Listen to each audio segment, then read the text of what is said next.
จะชอบนะครับคนต่อไปโมเสนบอกไก่ๆเนาะที่อ่านผ่านกบเป็นก่อนผ่านเป็นข้อสอง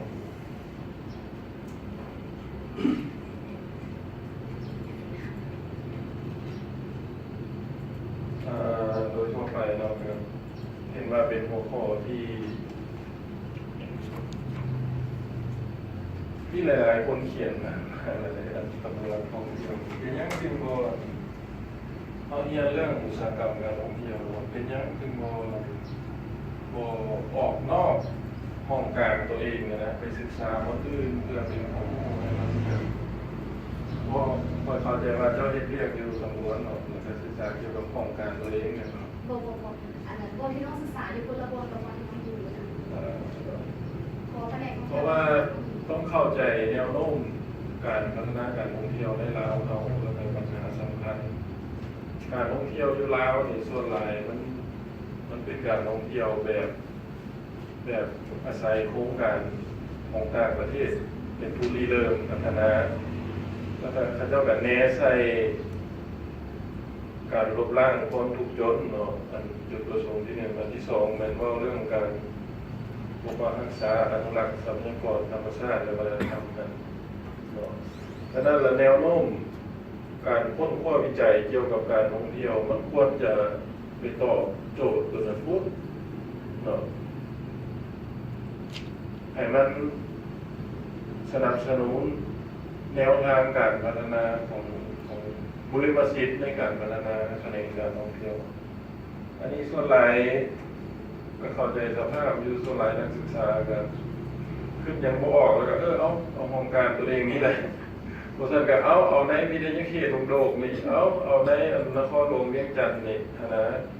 ก็เข้าใจอยู่ว่าระบบการเรียนการสอนของเขามันยังต่างจาก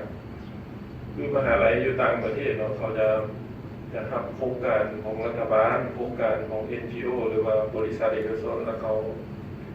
มีทุนมหาศาลเนาะเขาใช้นักศึกษาป.โท ป.เอกไปเรียนวิจัยเขายังบ่กล้าไปหาจุดนั้นเนาะแต่ว่าก็อยากให้ขึ้นต่างได้นะสำหรับผู้ที่จะเขียนต่อไปเนาะอันนี้ตามทัศนะส่วนตัววันนี้ก้าวเข้ามาเกี่ยวกับบทนี้เนาะเริ่มจากหัวข้อเป็นภาษาอังกฤษเราปล่อยกับโมเมนอาจารย์สอนภาษาอังกฤษแต่ปล่อยรู้ว่าคนผู้อื่นเขียนภาษาอังกฤษลองไปถามอาจารย์สอนภาษาอังกฤษตื่นมาเอาสิเปลี่ยนยังไงให้มันตื่น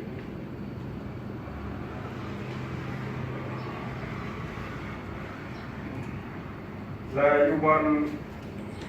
ภาคเสนอเนาะเหตุผลความสำคัญของปัญหาเนาะอันนี้อยากให้เขียนให้มีลักษณะวิชาการในจุฬาที่หนึ่งเขาว่านำขบวนการท่องเที่ยวหลายรูปหลายสีอย่างจังสินะมันแบบคำว่าท่องเที่ยวหลายรูปหลายสีมันหมายความว่าแล้วไหนเราทุกคนเคยได้ยินคำศัพท์นี้ได้ยินแต่การท่องเที่ยวแบบชุมชนมีส่วนร่วมการท่องเที่ยวแบบอนุรักษ์การท่องเที่ยวในตัวเมืองการท่องเที่ยวมรดกแต่การท่องเที่ยวหลายรูปหลายสีค่อยผมเคยได้ยินเป็นคำศัพท์ที่เราขึ้นต้นขึ้นมาเองบอกเราต้องเบิ่งนะการเขียนภาษาเราต้องเบิ่งว่าอันใดเป็นภาษาวิชาการอันใดเป็นภาษาคนใช้ทั่วไปเนาะเราต้องไปเบิ่งเนาะหลักๆเป็นเรื่องการเขียนแล้วก็คำถามเนาะก็คือว่าปัญหาสำคัญที่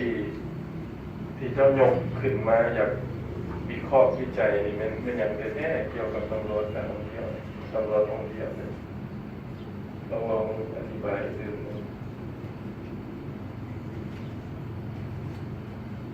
บนโน้ตก็ได้นะอธิบายรู้นะตามคำถามอย่างนี้แล้วปัญหาสำคัญของตำรวจที่กำลังเผชิญในปัจจุบันนี้เป็นอย่างเราในการคุ้มครอง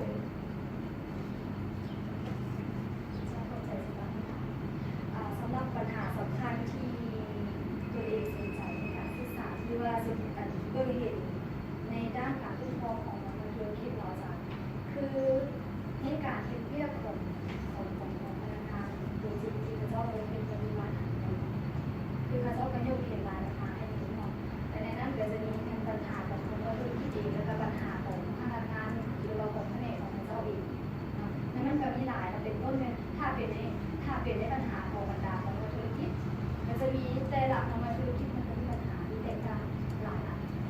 เพราะประเด็นก็คือว่าจะต้องในการเขียนบทวิญญาณโทจะต้องเลือกอะไรหนึ่งเฉพาะโมเมนต์เขาสิไปว่าไปทุกอย่างเราต้องเลือกว่าจะศึกษาปัญหาของตำรวจก่อนหรือจะศึกษาปัญหาของมลอยธุรกิจมองแล้วว่าผลปีกันเพราะว่าผลของการศึกษาที่จะเสนออยู่ในนี้มันมีลักษณะแบบจะว่าผลกระทบจากการท่องเที่ยวหลายกลัวจะว่าเกี่ยวกับตำรวจน้อยเช่นว่าเอาเรื่องว่าบุคลากรบ่เพียงพอหรือว่าความรู้ความสามารถตัวแทนเหมาะกับความเพียงพอต้องการของเรียกงานอย่างเงี้ยครับส่วนหลายต้องมักจะว่าเกี่ยวกับผลกระทบจากการท่องเที่ยวเนาะในด้านสังคมเศรษฐกิจการเมืองครับฉะนั้นต้องให้มันมีลักษณะเฉพาะแต่ถ้าเราสิไปเปลี่ยนการศึกษาใหม่มันก็คงก็ได้ครับแล้วก็คือฉะนั้นเราก็ยิ่งตั้งคำถามว่าจะสนใจอย่างไรแน่จะสนใจองค์กรตำรวจท่องเที่ยวหรือว่าจะสนใจผลกระทบจากการท่องเที่ยวที่เกิดขึ้นอยู่นอกองค์กรตำรวจ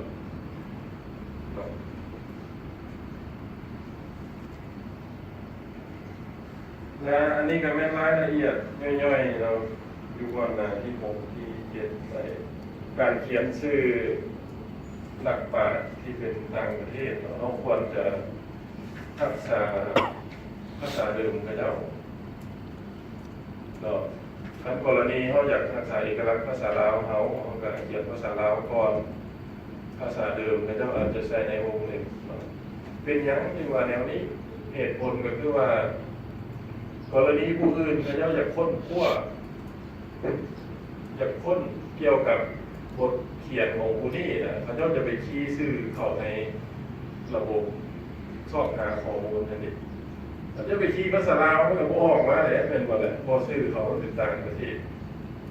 แต่มันมีเหตุผลของมัน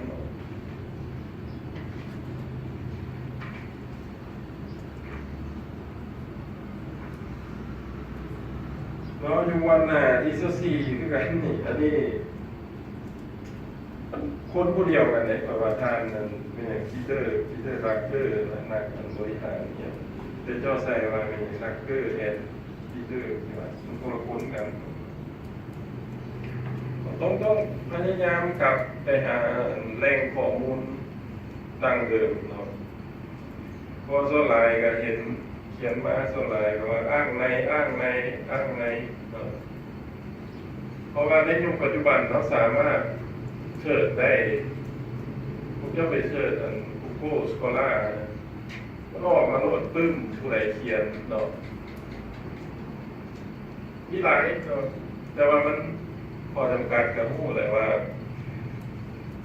ท่านผู้เก่งภาษาอังกฤษมันก็ยากที่จะเฮ็ดการวิจัยเนาะเพราะว่าประเทศลาวเนี่ยยังเป็นประเทศที่คนเฮ็ดวิจัยน้อยที่สุดเนาะฉะนั้นแล้วเขาสิหาเอาผลงานเป็นของคนลาวมาอ้างอิงมันก็ยังมีน้อยคนลาวก็อาศัยบทวิทยานิพนธ์ของไทยเนาะท่านเราบ่เข้าใจภาษาอังกฤษ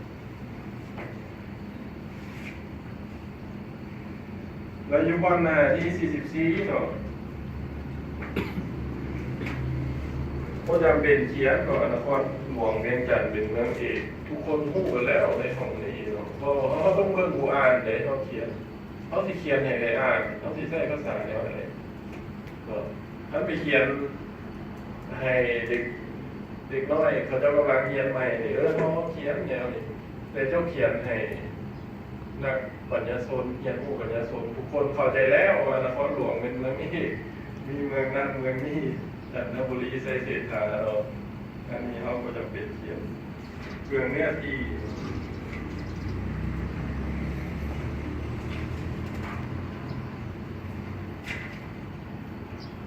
และโดยรวมเราผลการศึกษานี่ยังเห็นว่าผู้ศึกษายังไม่วิเคราะห์ข้อมูลเขาที่ควรส่วนหลายก็เอาคำสัมภาษณ์มาใส่หลายเกินไปว่าคำเขียนตัวเองแท้ๆจะมามีใน3 แถวว่าสัมภาษณ์บอกว่ามีเป็นหน้าอย่างสินะแสดงว่าเขาวิเคราะห์ข้อมูลเขา เขานำเสนอแต่ข้อมูลดิบซื่อๆที่จริงมันเป็นบทเขียนของเขาต้องเขียนหลายกว่าผู้ที่เขาสัมภาษณ์นั่นเอามาเป็นหลักฐานอ้างอิงซื่อๆแล้วก็ต้องเอาแต่ประเด็นสำคัญที่สุดเนาะโมเมนต์อันใดก็สิเอามาอ้างคือยกตัวอย่างประวัติความเป็นมาอย่างสิก็จำเป็นเอาคำสัมภาษณ์มาอ้างแต่คันจะเว้าเกี่ยวกับปัญหาที่มันละเอียดอ่อนเนาะคือยกตัวอย่างเว้าเกี่ยวกับยาเสพติดเนาะก็เกี่ยวกับโสเภณีเขาต้องได้ใช้คำสัมภาษณ์เพราะมันเป็นประเด็นที่ต้องอาศัยหลักฐานมาอ้างเพื่อให้หมู่เชื่อนะแต่ประวัติผมเป็นมาคือเอาอันคำสัมภาษณ์มาเขียนขึ้นนี่ก็จำเป็น และการใส่หู้ผู้สัมภาษณ์ด้วยกันเขาต้องระวังเพราะว่ามันเล่าเรื่องจรรยาบรรณในการเก็บวิจัยแล้วก็สิทธิส่วนบุคคลก็เจ้าอีกโดยทั่วไปแล้วเขาก็ใส่ผู้ที่เขาสัมภาษณ์แล้วก็ใส่น้ำสมมุติอีกคือยกตัวอย่างกรณีเจ้าไปค้นคว้าเกี่ยวกับปัญหาสังคมที่เราเกี่ยวกับยาเสพติดบ่อโซเภณีอย่างนี้เขาสมมติเพราะหมู่บ้านน่ะเจ้ายังไม่ใส่สื่อสมมติโมเมนต์เดียวก็เปิดเลยบูได้เลยเพราะมันเห็นให้ผู้ให้ข้อมูลแล้วมันเสื่อมเสียเกียรติศักดิ์ศรีของในความเป็นมนุษย์เขาต้องได้เข้ารบนี่ขึ้นหน้า51นี่เจ้าใส่หู้ตำรวจปิดหน้าใส่กล้องเจ้าต้องได้บังหน้าอะไรแล้วก็ตามอะไรเนาะอันนี้เขาต้องเคารพสิทธิของผู้ให้ข้อมูลแล้วปัญหาหนึ่งที่ว่าเป็นยังเขาจึงบ่ให้ใส่เปิดเผยผู้ให้ข้อมูลเพราะมันจะสร้างข้อจำกัดของเขาในการวิเคราะห์ข้อมูลกรณีเจ้าอยากว่าแจ้งเนาะอยากว่าอยากสะท้อนปัญหาคำนั้นมีสื่อผู้ให้ข้อมูลเจ้าก็บ่กล้าว่าเลยเป็นบ่ล่ะ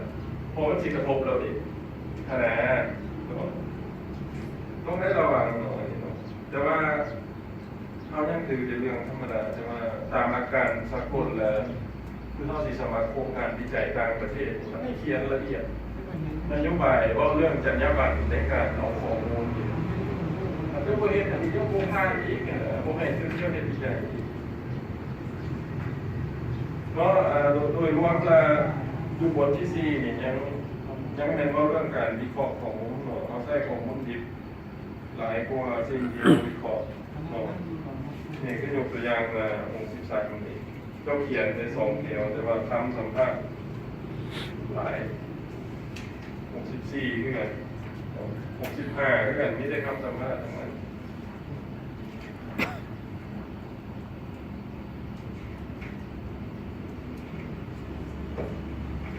แล้วยุวันบทสุดท้ายเนาะการอภิปรายผลอยู่หน้าที่81อันนี้ที่จริงมันมีหลายกว่านี้ปัญหาแต่ว่าขอชี้ยกตัวอย่างอันเดียวเพราะเวลาจำกัด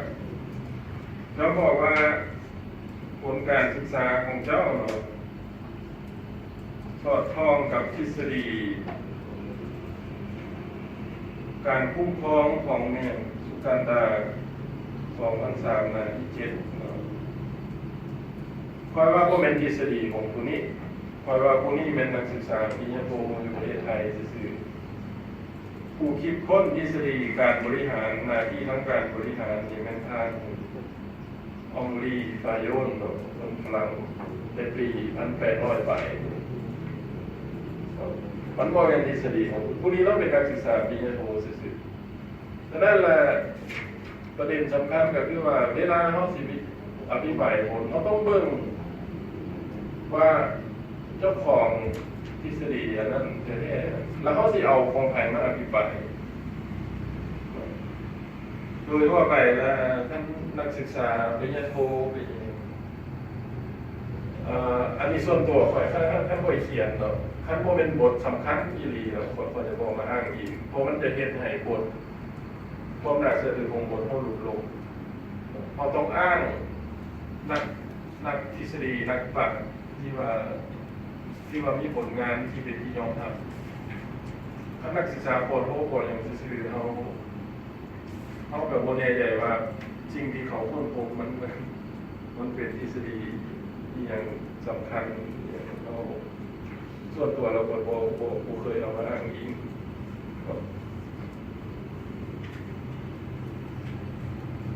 เราเรื่องจากเวลาจำกัดเราก็พอมีคำเห็นสักท่านต่อ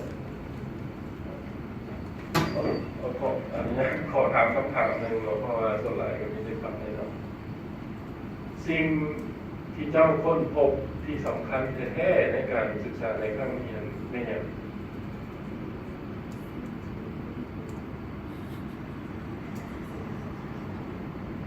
เจ้าได้อย่างแด่จากการเห็นอันนี้ว่าสิ่งสำคัญสำหรับเจ้าสำคัญที่สุด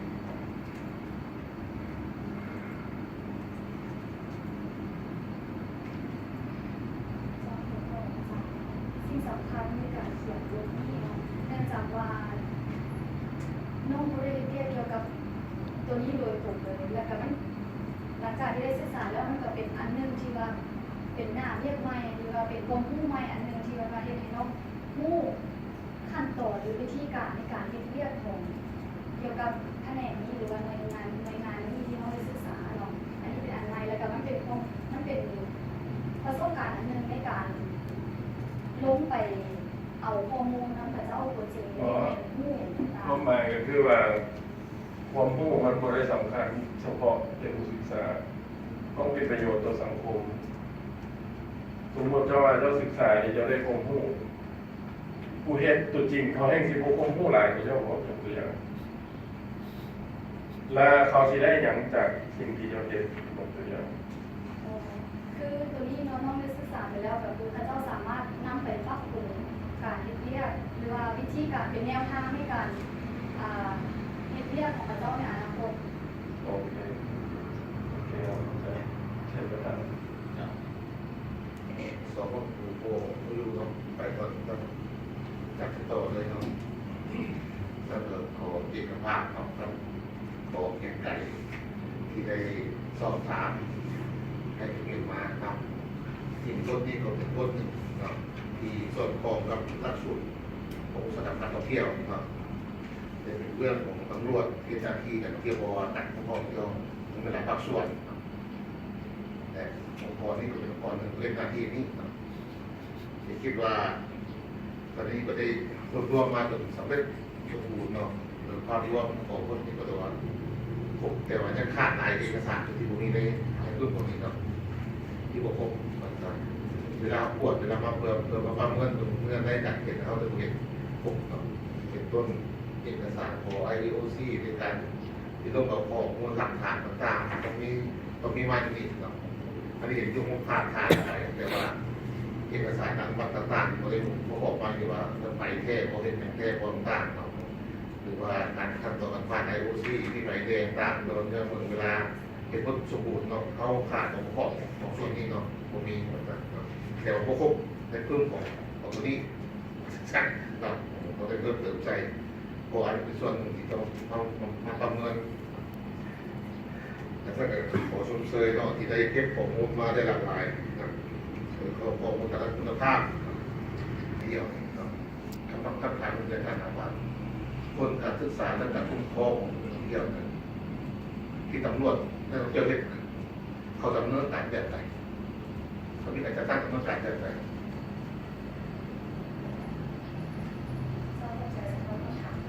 ในการดำเนินการคุ้มครองของแห่งตำรวจท่องเที่ยวเนี่ยอันรับๆนี่คือมีตามแผนเรียกเนาะประจำปีแผนรวมในการจัดตั้งและในการลงคุ้มครองแต่ละหัวหน่วยธุรกิจในการลงทุกข้ามเนาะมันก็ได้มีการขึ้นแผนเนาะเพราะว่าจะเป็นแผนเรียกประจำวันเนาะและก็แผนงบประมาณต่างๆและก็มีการลงไปตรวจการตัวจริงโดยสมคบกับแผนกแถลงข่าววัฒนธรรมเนาะท่องเที่ยวนครหลวงและก็กรมตำรวจท่องเที่ยวคือกรมแห่งกระทรวงในการลงตรวจการทุกข้างต้องได้สมคบกับเพิ่นและก็ลงไปตรวจการแต่ละบริษัทแต่ละโรงแรมทุกปีนึงจะลงตรวจการกันนึงเนาะหลังจากนั้นแล้วก็รายละเอียดของแต่ละโรงแรมหรือว่าบริษัทท่องเที่ยวหรือว่าห้างค้าต่างๆในการต ประการแต่จะแตกต่างกันตามอันเอกสารของการดำเนินธุรกิจของไทยนั้นแต่ว่าหลังจากนั้นก็คือปฏิบัติกฎระเบียบกฎหมายสำหรับผู้ที่ยึดคิดระเบียบในการดำเนินธุรกิจมีการแนะนำและการอำนวยความสะดวกอย่างต่างๆให้กับองค์กรธุรกิจท่องเที่ยว ขอโทษนะผมได้เอาน้ำตาเอาก่อนนั่นมันจะได้ตามต่อเสียวเอาขอโทษไปครับอาจารย์ว่านสีเนาะอากาศเห็นแล้วเนาะอาจจะเห็นว่าเราว่าจากคำตอบเห็นแล้วทุกอย่างปัญหาต้องซ่อมมาทุกอย่างมีวัดปกติภาคส่วนเขาก็สุดมาปัจจัยเขาเสียปัญหาธุรกิจท่องเที่ยวปัญหาเงินพักปัญหาอาหารปัญหานี้อันนี้เราพูดถึงต้องปัญหาพวกนึงนิติกรรมใครได้ปฏิบัตินะนี่ถ้าเป็นปัญหาสองปัญหาที่อยู่ในกลุ่มพวกพ่อพวกนี้ปัญหาผู้พักก่อนกลุ่มผู้ปกครองหรือความเข้าใจในเรื่องรักการบริละเอียดลึกซึ้งปัญหานี่จะเกิดจากโยกงานเกิดจากปฏิบัติกฎหมายคือสอบวางกันมันควรจะมีมาเรามันยกๆอาจจะถึงทุกวัน